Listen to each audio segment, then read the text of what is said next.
Saludo kaayo ko sa mga ginikanan na proud kaayo sa achievement sa ilahang mga anak. Anang dili maulaw nga musaka sa stage aron lang matauran ug mga achievements sang ilahang mga anak. Naamanggoy mga ginikanan nga murag dili proud ug dili nila ma-appreciate ang achievement sa ilahang mga anak. Kay ultimo pagtaod sa ribbon nanong dili man mabuhat. Nakumpleto pa man unta ang iyahang ginikanan. Unya makita niya sa palibot halos ang iyahang mga classmates kumpleto na ang iyahang papa na apo ng ilahang mama. Punta sa mga ginikanan sa manako, laging proud ta sa achievement sa ato ang mga anak. Kay isa ka tuig baya na nila nagipaningkamutan aron lang makuha.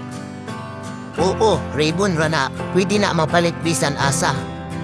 Pero ang kalidad ana dili na siya matumbasan ni bisan unsang klaseng kwarta.